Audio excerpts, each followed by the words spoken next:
welcome back to our last panel today. I think we did pretty good. We were within 2 minutes of starting on time for the last panel. This is what's standing between you and the happy hour, so we'll make this entertaining and exciting. And I always tell people, this is if I had to pick when to speak, it would be this, because you know everybody's going to be here for the happy hour, right? So they're all anxiously waiting to hear what you have to say. Not for a drink, not for a cold one, but thank you all for being here today.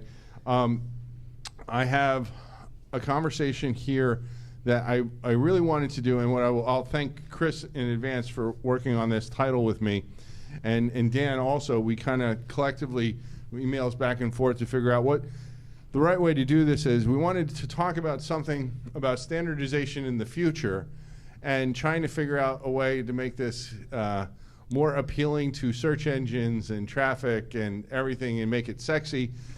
It's the role of standardization for critical and emerging technologies. And critical and emerging technologies, while that might at first glance sound like, oh, that's just a mouthful, it's marketing, it actually has a specific meaning, which the panel will talk about.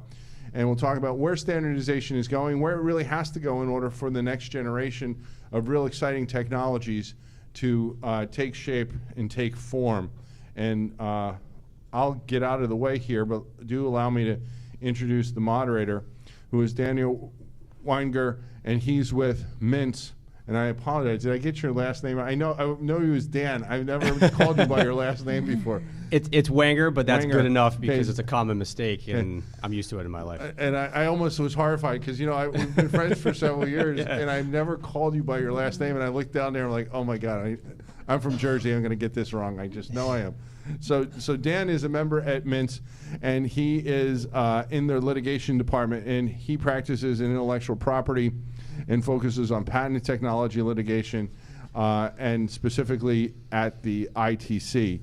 And he also does work in the federal district courts and also in litigation at the patent office. And Dan is going to moderate this panel, so I'll just kick it right over to you so you can take off. Thanks for being here. Really appreciate it. All right, thanks, Gene. And I'm happy to give you a break today after working really hard and moderating every panel. So I'll try to do you some justice for the last panel of the day today. But feel free to chime in if you've got something you want to chime in on. So hopefully it's pretty easygoing and a pretty good conversation. So I'll introduce our panel. I'm going to start with Chris, who you met earlier this morning when he filled in for Dr. Putnam. Chris is a patent attorney at the USPTO for policy and international affairs. He's been at the PTO in some capacity since 2005, correct? Yep. Yeah. When he started as a patent examiner before law school. So he called himself a career employee earlier today, which is actually true. Next to him is Jillian Murch. I'm sorry, did I pronounce that correctly? It's Murch. Murch. Yeah, it's okay. Mine is also pronounced I'm sorry. She's a senior director, government affairs at Qualcomm, where she crafts policy advocacy on behalf of Qualcomm, with including standard essential patents and standardization. And directly to my left is Bill Geary, who is a VP business development at VIA Licensing Alliance, and before that, MPEG LA, I think since 2006. 2006. Yeah. So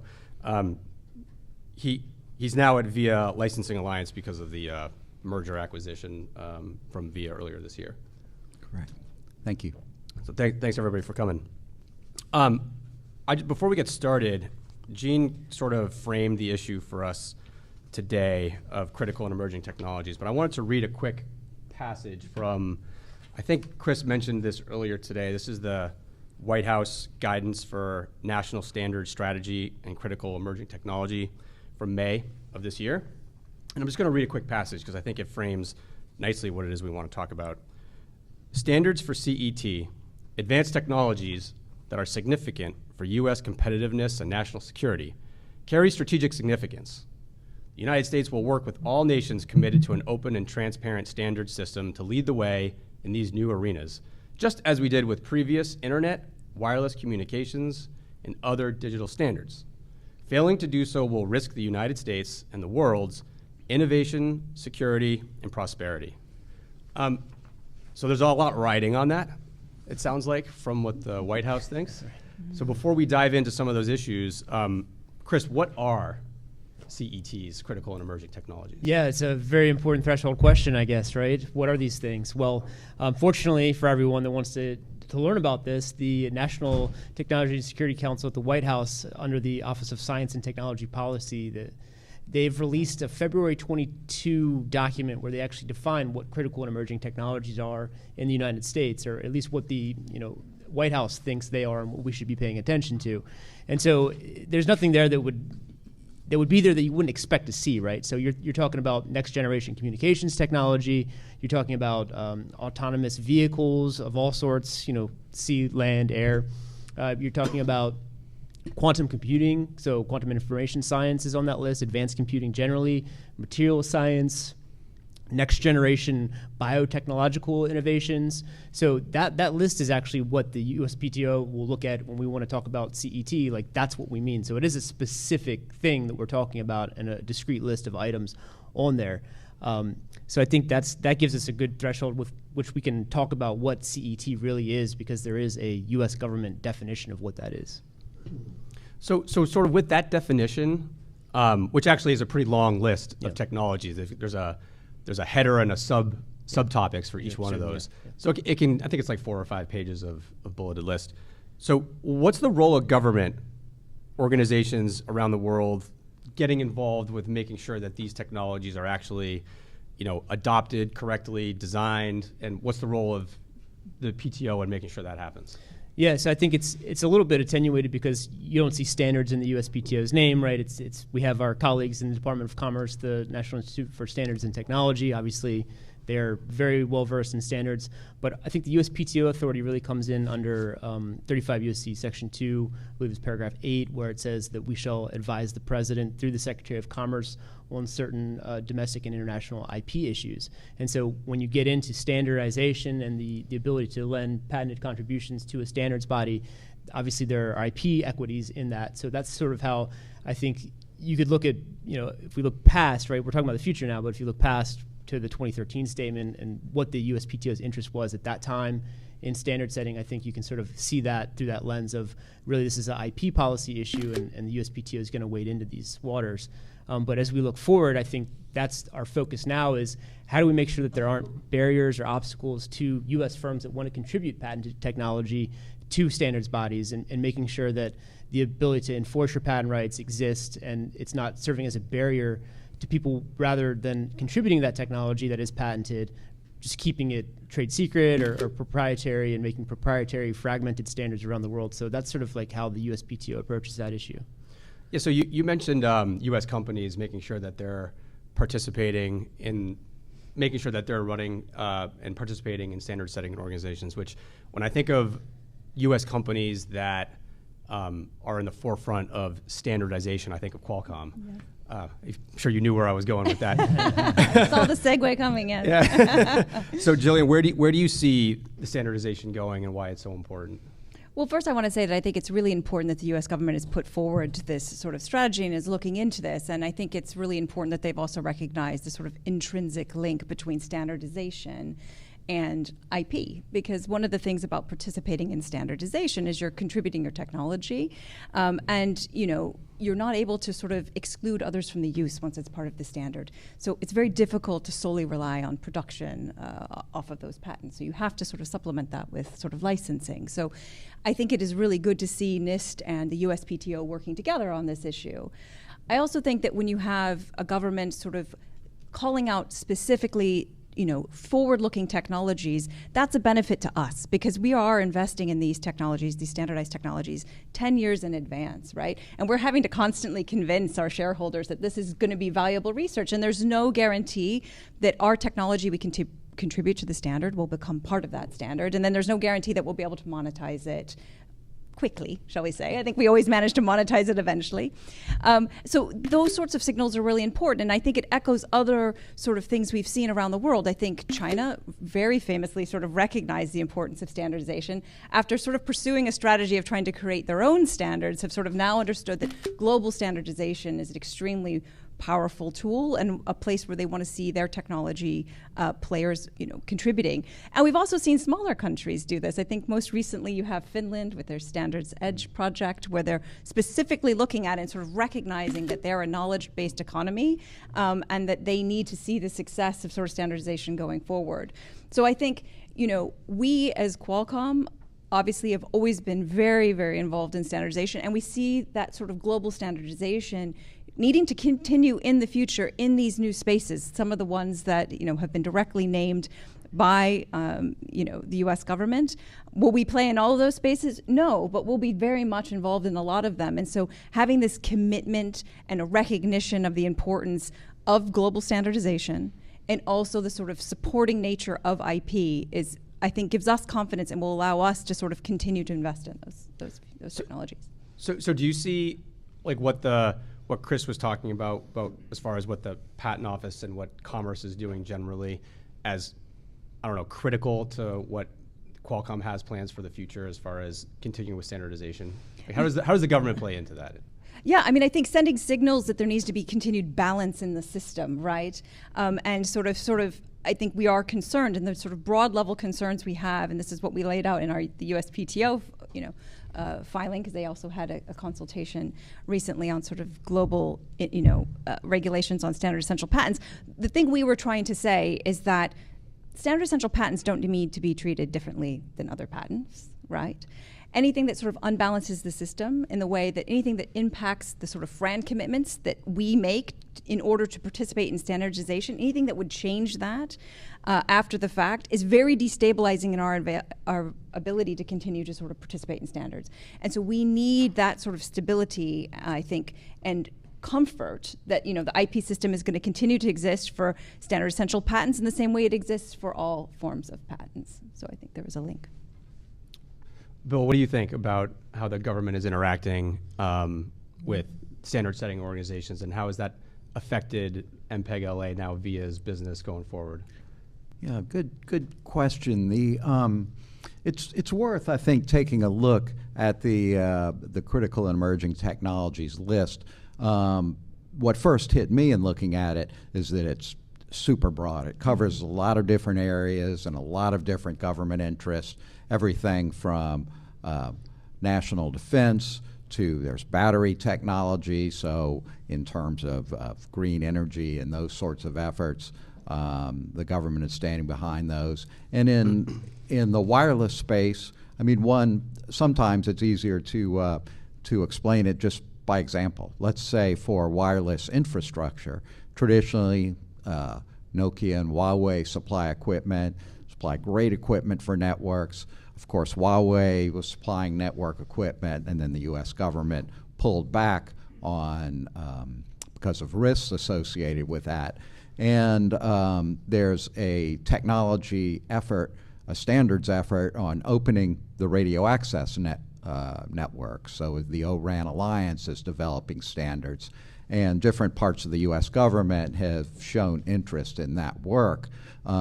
What that would allow, if you have standardized interfaces for network equipment, then the possibility is there for plug and play, whether it's Nokia equipment, Ericsson equipment, or other equipment that may be made by Dell or newcomers, new startup companies, and allowing that sort of interoperability can drive costs lower and increase performance and bring forward new services to the network that, let's say, just a cellular company might not provide.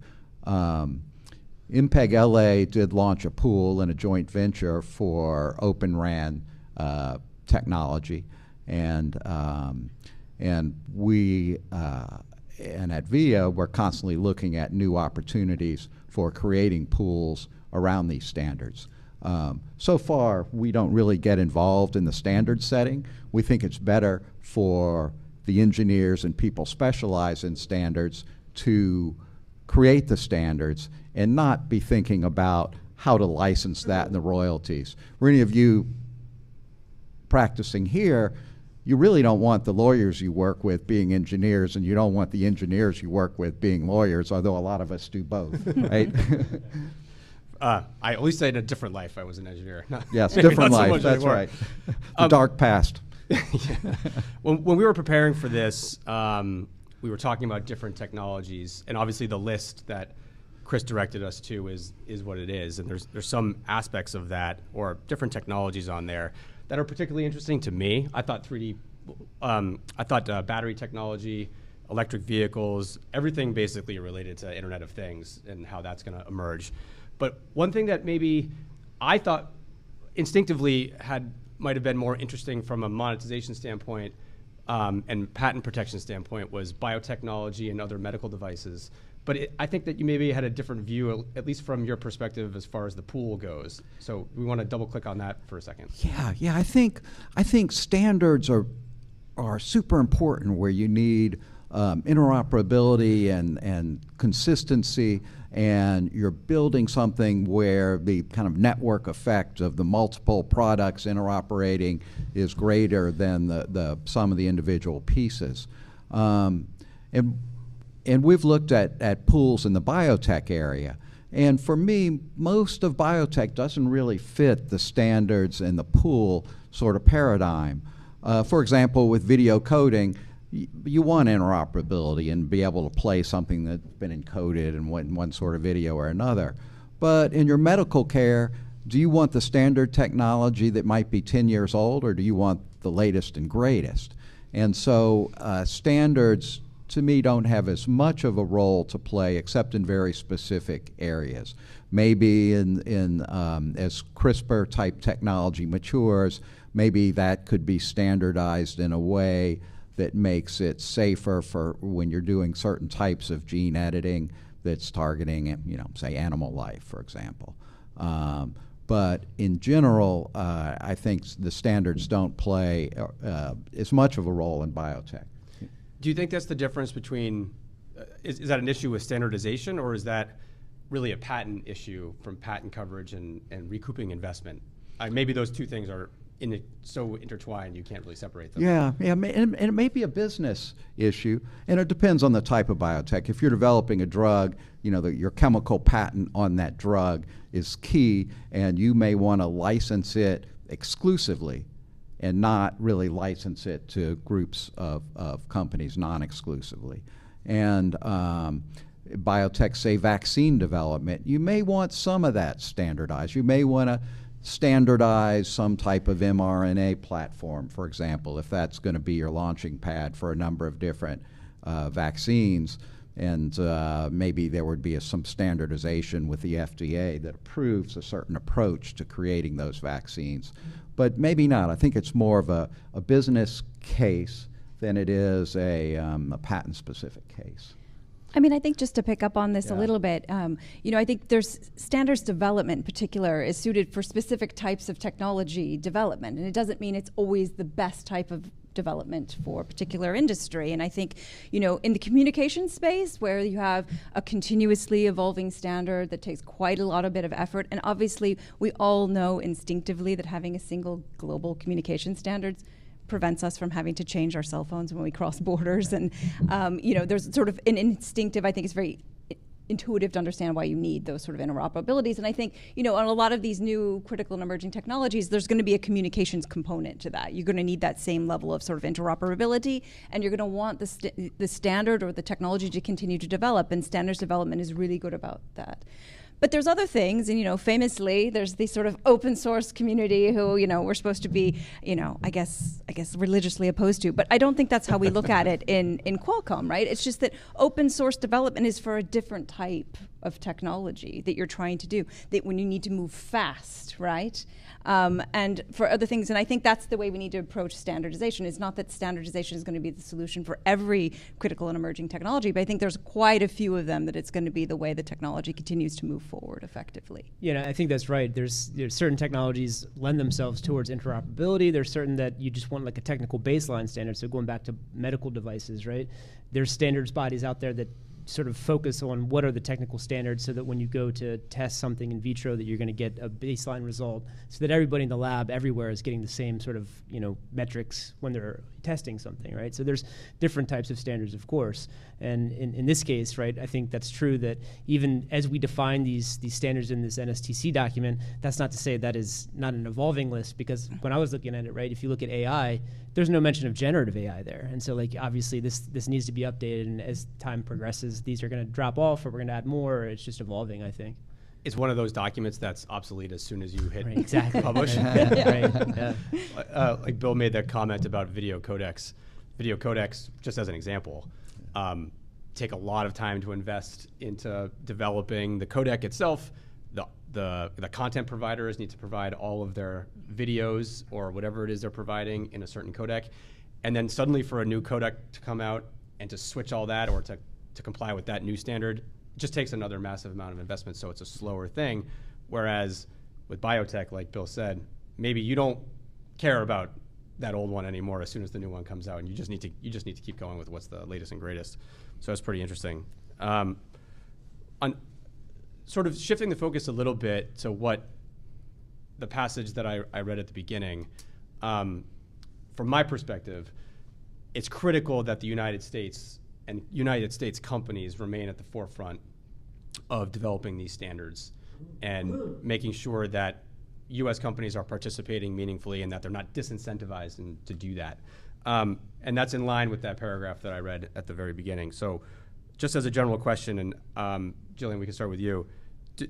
Do we need, and how do we get the USA and companies in the USA to become leaders and to continue to be leaders in protecting innovation and adopting the best technology?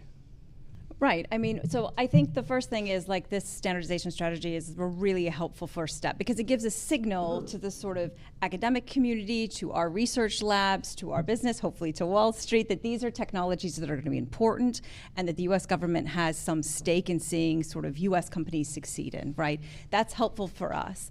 I think there's other things that can be done to try to help encourage people, it's sort of the basics, into the STEM fields and researching these topics and doing their PhDs and things that are sort of related. We need that sort of talent pool to sort of, come into the workforce. And then once they're there, we need them attending standards meetings, right? It is a physical thing to try to send people to standards meetings.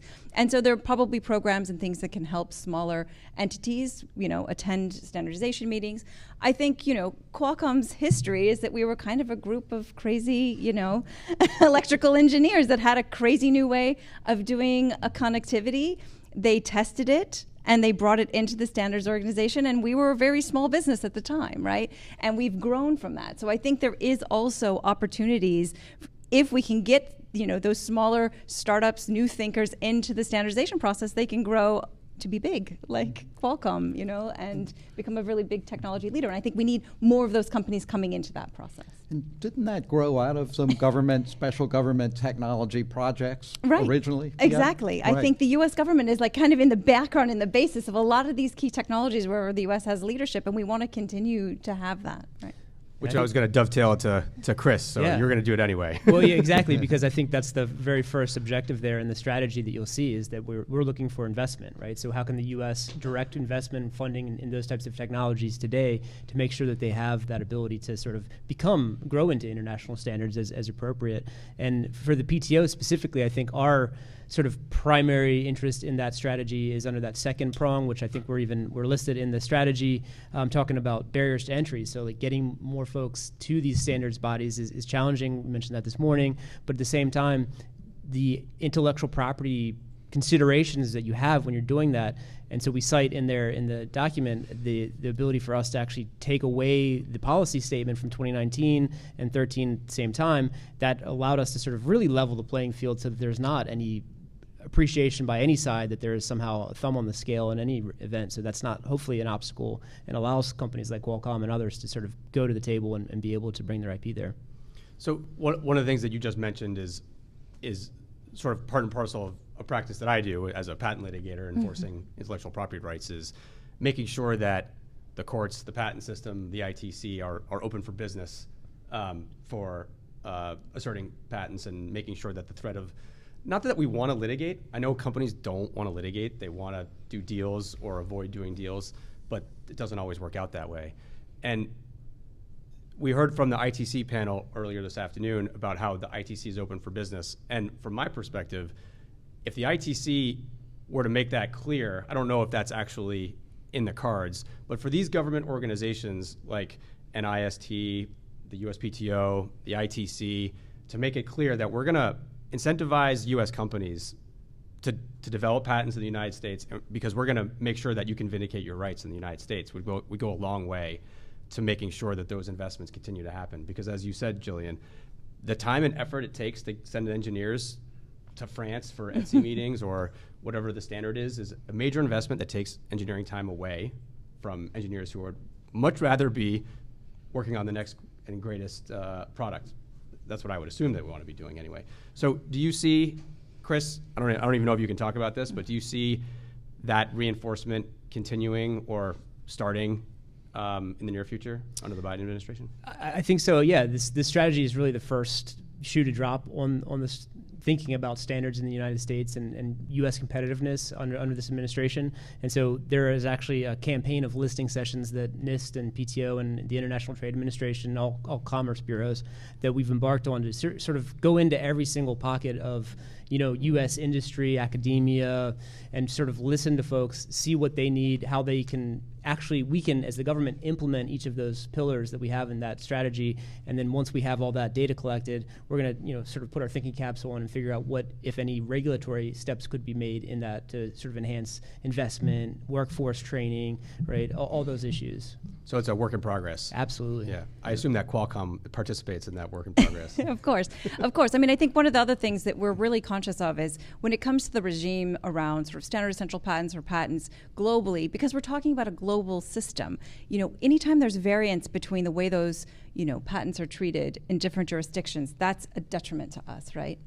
Another thing I want to do, and I don't want to call you out, Daniel, because obviously you're a patent litigator, and I know you like talking about litigation, and we talk a lot about litigation, but at the end of the day, the amount of litigation in standard essential patent is decreasing, and also it tracks with all other types of patent classes. So I sometimes get frustrated that we spend so much time talking about like a relatively narrow sliver of sort of conflict in this when it's actually a system that's extremely successful. The technologies like the cellular standard have been deployed very rapidly, very widely, are constantly evolving. I think, there's that statistic from like 6 years ago that there's more, cellular handsets in the world than human beings. Like, that's not a sign of, the technology not being distributed. And then when it comes to things like litigation and patent pools, I mean, Avanci keeps coming up here, right? And I just want to say, like, both times Avanci's launched a license into the market, there's been no litigation. The first licenses have been signed before litigation. So again, is that a failure? Or is that just the market working? I mean, it does seem like deals are getting done.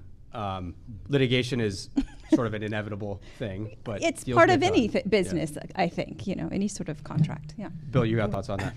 Yeah. I thought there was some litigation with the first pool in order to get the automakers. No, there wasn't. With Volkswagen, no. No. Okay, but you're right. They've launched. BMW really, signed without any litigation. Yeah. And they've done an amazing job of bringing companies together to license. How many in the latest? 50 or 45 companies? It's just a huge number of companies and IP. And just to put things in perspective, we're also used to the success in the telecom area of standards. One of the big initiatives in the infrastructure bill is electric vehicle charging.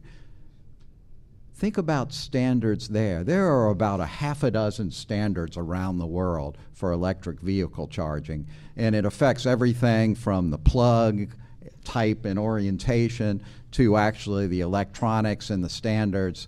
And wow, wouldn't that be great if there were an international standard that was implemented worldwide by car companies. Fortunately, it's a lot harder to carry a car on the airplane across borders than it is a phone. But we have a patent pool on electric vehicle chargers, and we had to kind of disassemble a half a dozen standards to figure out where they overlap, what technology is needed for safely charging lithium-ion batteries, because that would be common across all the standards, and then figure out which IP applies to create the pool. And then stepping back even more, when you look at all the money that's going into electric vehicle charging stations, I wonder if they would have focused on maybe battery swap type technology, where rather than waiting at the charging station for 30 minutes or so for your car to charge, you could just pull out a battery pack and stuff one in. That's an area where individual companies aren't likely to standardize things, but a government could come in, and I'm generally against the government coming in and doing this, and saying, hey, let's have this battery pack technology that's unique. And governments have done that with phone chargers, right? Mm. And we see it in Europe. Yes. There goes the lightning. Right? There goes the lightning. You mentioned, Bill, you were just talking about the proliferation of electric vehicle standards. There seems to be some effort to try to consolidate that. Maybe Tesla is sort of doing it on its own. Yeah, Tesla did step up. I think there's CCS and Tesla made their charging system compatible. I don't recall the details, but that's basically what happened, and I think that was a good step. Yeah, because before, and I think it's still going on right now, but every country seems to have a different related electric vehicle standard for their batteries, and it's probably going to take years and a lot of effort to unwind that and make it universal. Not that cars are going from England to the US all that often, but it is better if it's all standardized, because now you can have a factory, and it doesn't matter necessarily where you're sending that car, because if you're building it specifically for a country, you're tied to that. It messes up the entire supply chain. And perhaps if there would have been an international initiative at the forefront, exactly, with governments say, hey, let's get on board with this and try to figure something out, because it's going to be better for the rollout of the technology for everyone and lower costs and increase competition. Yeah. So where I was gonna go with that to Chris, which is that kind of what you're trying to do with tackling these critical and emerging technologies early on, is to make sure that you don't have to do an unwinding, and that you develop these standards early on before there's a huge investment in disparate solutions, where you can try to make it best and brightest at the very beginning. Yeah, I mean, I guess I need to make the distinction right now that NSTC document is not necessarily about standardized technologies. It's just, these are CETs. These are critical and emerging technologies. And so to the extent that we have this strategy now to sort of incentivize participation and really bring up that next generation workforce, I think that only necessarily applies to those that standardization would apply to, right? And so we're talking about EVs. For the longest time, whenever anyone from the outside would come into the agency or want to talk to us about standards, what they were really talking about is connectivity. They're talking about 5G or some generation of wireless connectivity. And I think that's an important point for policymakers to recall, is that what exactly are we talking about when we're looking at these standards issues? Because so many times, even when we look at the EU SEP proposal and we see that, standards is about this one thing, and it's like, well, no, there are hundreds of standards bodies around the world, and they're not all based on FRAND, or that's not true. I guess they're based on royalty free is what I'm trying to say, versus some sort of financial compensation for your contributions. And so when we are looking at this space, we have to be very careful about what exactly are we addressing, right? Is it standards in the aggregate, all standards everywhere for forever, or is it really just, are we looking at specific sectors when we want to approach this? And so I think right now it remains to be seen how we will approach it, if we will sort of go very narrow, or if we're just going to try to find something that works for everything. But the U.S. government already, we have OMB Circular A119, which talks about voluntary consensus use of standards by the government, and making sure that agencies, whenever so the DOT, right, we talk about autonomous vehicles, any sort of standards that we would sort of encourage are really those that are industry-led, voluntary consensus-based. So it remains to be seen how exactly we'll implement it, but it's, like I said, work in progress. Yeah, work in progress. Yeah. So Jillian, when we were preparing for this, we talked about Qualcomm focuses on telecommunications. So how does telecommunications fit into critical and emerging technologies? I think specifically of things like IoT and the sprawling landscape that could that could lead to for various things. But so where does that fit in from Qualcomm's perspective? Well, I mean, obviously that's an area where communications technologies are going to be an area we continue to sort of focus on and have a lot of sort of leadership in, hopefully, in future iterations of the standard. But, increasingly things like artificial intelligence, and I think you've already mentioned that there's already things that have been sort of left out of artificial intelligence, but that's sort of a very big area. And I think one of the things that Qualcomm is really focusing on is how you do AI on the device, right? And so, those sort of interoperability, mechanisms you need in a lot of these sort of critical and emerging technologies. So I think there's sort of an analogous, sort of thinking, I guess, that can be applied to a lot of these critical and emerging technologies. But I think for us, we always want to be sort of on the cutting edge and sort of looking really far forward. And that is always a risk, right? Because you don't know exactly where things are going to head, right? It's like famously one of the frustrating things when people are doing patent counts in sort of cellular is that oftentimes our patents literally are just using the wrong words because we thought of the technology before like the standard words had been, assigned for different things. So when you're on that leading edge, there's a lot more risk. And so I think for us, we'll continue to be wanting to be in that age, but where we'll be as a company in the future, I think it's very much evolving. And I think for me, not being an engineer or a lawyer, which I don't know if that makes me unique in this panel. I think it's the only thing that makes me unique in this panel. I think that makes you unique in this room. Yeah. Right. Not Incredible all, advantage. and I think I'm the only woman that's managed to make it on the stage so far. So yay for me. No manels for us today. Anyway, looking forward to representing. Okay, I it. got to comment on that because I get crap for not having more diversity. I will say, unfortunately, we do some programs, and it's almost all like the life sciences. Lots of women. Yep. This just happens to be an area where there's not a lot of women, and I don't necessarily understand why that is. I mean, it doesn't seem like.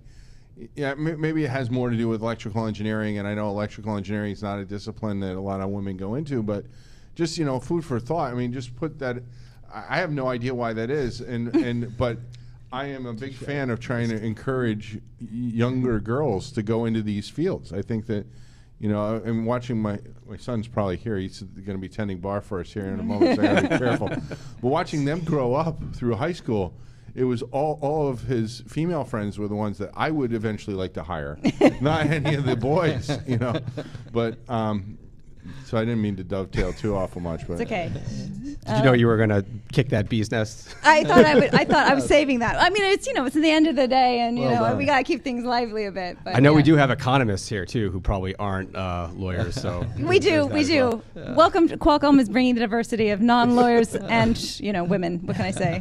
But there's other women in the audience. I don't know why these ladies aren't on the panels. Maybe next time. Maybe. Okay. Good. I've lost the plot completely. No, I'm going to get us back on track Okay, right now. good. You're a good moderator. Thank you. So talking about the licensing landscape for Yep. CETs, which obviously you mentioned, Jillian, as something that is required in order to recoup investment. I'm going to ask Bill first, but it's going to go to you right after that, which is, Bill, do you see, from your perspective as a professional in the pool industry, what the role of pools could be for CETs going forward, when you form them, what kind of investment you're going to, and what kind of criteria you're looking for in a technology that makes it suitable for a pool in the first place? Good question. I think that pools should be formed after the standard is created, and I don't believe in trying to do both at the same time. In forming pools, I think that what the standards people could do is try to make the standard as well defined as possible, while keeping it as flexible as needed. That helps in terms of determining essentiality there, because standards could be written with big gaps in them, and maybe it's intentional sometimes where you want to have that flexibility and let the market figure that out, and maybe there are other times where maybe a little bit more detail should have been there.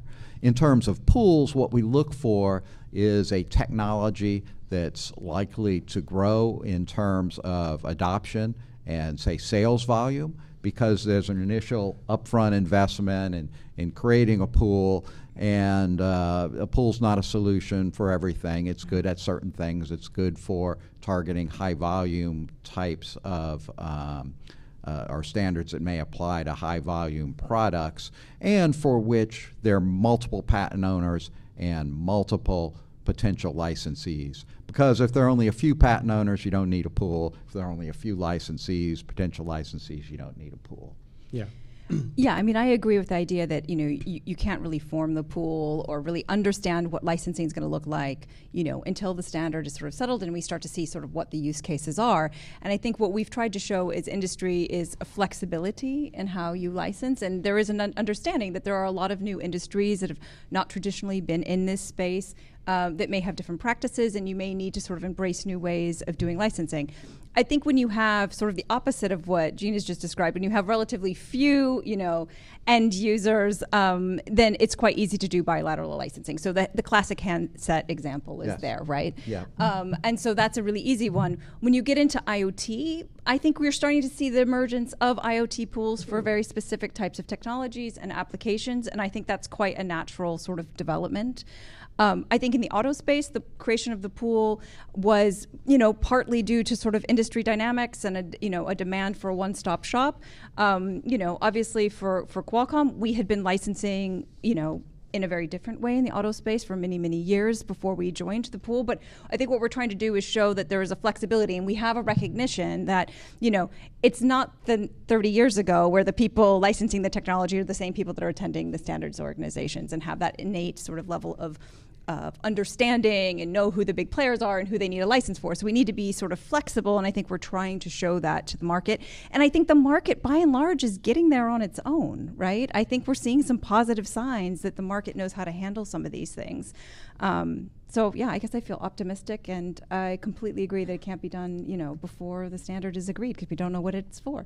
One of the core, tenets of how you, calculate a license rate is it's the value it brings, the value our technology is bringing to the device. And unless you know that application, it's very hard to know, how to set the royalty. It seems to me that as somebody advising companies who are active in spaces like this, that you want to invest in certain standards or developing certain standards. And I don't want anybody to get in the way. Like the government, I want to support it, but I don't want the government coming in and picking winners and losers until maybe it's at a point where it's so obvious that one is one, that's going to now be a standard that should be adopted across the board. And then that seems to me like the time for the pool to step in if there's going to be a need for a pool in order to make an efficient licensing activity in that area. Does the USPTO chime in on anything like that, or is that you're just going to let the market handle things like that? Yeah, traditionally that we hands off, right? So if industry wants to form a pool, maybe my competition law colleagues would care more about something like that just to make sure there are no anti-competitive effects. But for the PTO, that's hands off, I think. Yeah.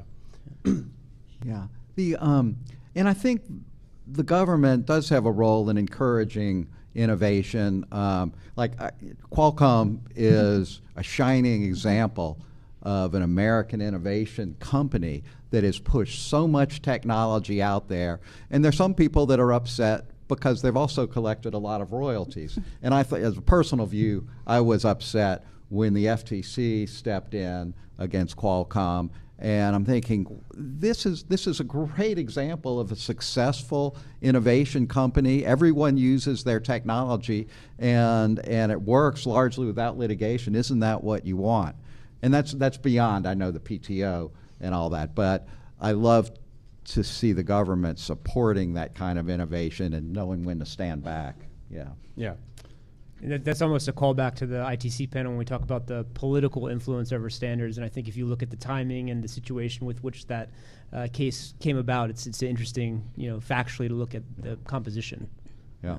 Well, I'm not sure we could really separate necessarily the standards development from politics, at least international politics, because in some sense it's a race. We want companies that will maintain standards in an open way to win in some sense, so that the standards maintain an open ability that everybody can contribute. And importantly, from maybe this event's perspective, that the patent issues are sorted out in such a way where you can actually recoup your investment. And if it's a closed system, if a country that isn't the United States ends up being a leader, maybe we won't be able to recoup those investments in the way that we need to in order to keep making the investments into technology in the first place. Yeah, I mean, I think the geopolitical angle here is really important, and I think I'm a bit of a fangirl for global standards development because I think it's actually really an amazing kind of unappreciated story. We have this giant science project going on with scientists from around the world that, at least in the cellular space, is creating a technology that we all rely on and probably freak out if you lose connectivity, if you're anything like me, for just a few minutes because we're constantly connected, right? And this is, you know, in a time of sort of geopolitical difficulty, the standardization system needs to be sort of isolated from that geopolitical, you know, realities. And so we see sort of, you know, knee-jerk reactions from people on Capitol Hill with the sort of, you know, what is this, Papa Bill, well, Preventing Adversarial Patents Act, where they weren't going to allow Chinese to apply for or enforce U.S. patents. That's really not productive, right? Because at the end of the day, these are really important technologies that are being developed in an open way, in an open global way. And yes, we need to compete against China, not sort of try to find other means to undercut their ability to enforce their IP, right? And I think that these are things that really need to be appreciated, right? Because what is the alternative? If something like the cellular standard isn't developed in this sort of global standards development, what is it? Is it a proprietary technology? Is it a region-specific technology? None of those are good options, right? And so I think that sort of, from a geopolitical point of view, we need to sort of keep our scientists safe, right? And then we just need the sort of ability to continue to send them to those standardizations are enabled, or the standardization meetings is enabled by our ability to sort of make it a return on investment on the technology. And this is a big thing that's like one of my bugbears too. When people take a license from us, they're taking a license to use our technology, right? And sometimes it gets portrayed like they're paying us for our research. No company believes that all of our research costs need to be recouped, right? But we do need to make a fair return for the technology that people are actually using of ours. And that's what we're doing when we're licensing, right? And that's a fair way of sort of allocating the costs and also continuing to have this sort of global standard developed. And I think that's something that needs to be protected. And I hope that's some of the thinking that's going on, you know, with the US government and this sort of joint work that they're doing, because I don't think we want that system to collapse. I wanted to sort of hone in on one of the points that you just made, which I think actually addresses it really well, which is that we can't make our standards siloed because that will just force other countries to make siloed standards. Yes. So we want to make sure that our house is open so that everybody participates. And what the government is doing seems to be encouraging that to the extent we can. You know, we can't control China or other countries, but we can foster an environment where the U.S. is going to lead and everybody is incentivized to participate because it's better for everybody that way. Exactly. Yeah. I think we were going to leave some time for questions, so I was going to maybe do a quick around the horn with a final thought if you have anything, and then see if there's any questions from the peanut gallery before we get drinks at the open bar. Chris, you want to start with you? Sure thing. Yeah, thanks. I think maybe one role that the U.S. government plays, and I'll make a plug for a 2021 report that we put out, was on this notion that there is this global competition, right? And there are many ways that folks can try to game the system for whatever reason. And so we at the USPTO saw this with all these reports of, oh, you know, X company has the most patents in 5G, and or you know, this is first, second, third. Therefore, these are the winners. And it's not that easy, right? So like the ability for the government to look at that and sort of use our economists that we have at the USPTO to sort of sift through that data and make a more nuanced comparison of where U.S. firms like Qualcomm and InterDigital sit in that, and to see, are we still competitive, right? Because this administration in particular has been very focused on competition. And so we released this study that basically cut through some of that, looked at the patents in different lenses just to show that the U.S. is competitive. And just because someone goes out of their way to sort of break up filings or you know, submissions to a working group at Etsy or something, that's not necessarily indicative of someone being, you know, a winner, right? So that's the sort of objectivity that we're trying to lend to the process. Great. Jillian? Yeah, I mean, I think for me, it's a recognition that I think that global standards development is going to be an important way a lot of these sort of critical and emerging technologies are developed.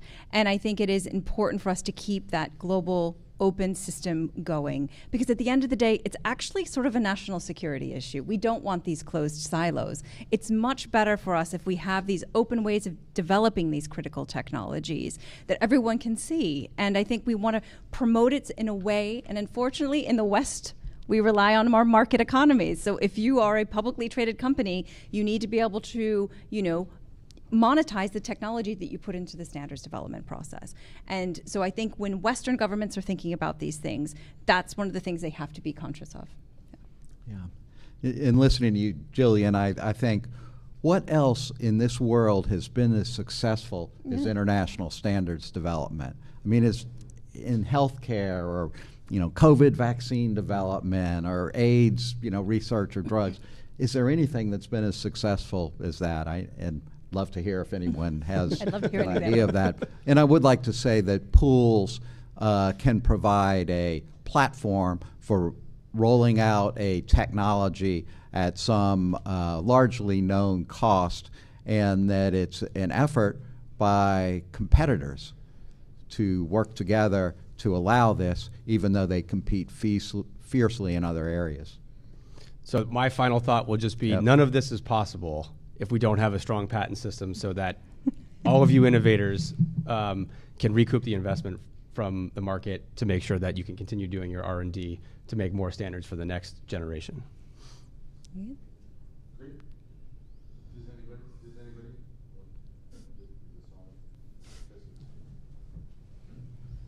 Maybe I turned it off, but does anybody have any questions? Your voice is loud enough to get through. Yeah.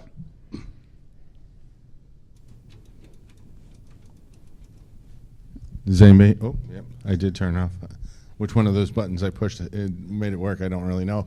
I'll figure that out later. But does anybody have any questions? No questions? So does that mean everybody's ready for a cocktail? Okay, great. Thank you very much, panel. That was a wonderful conversation. I appreciate it. Thank you.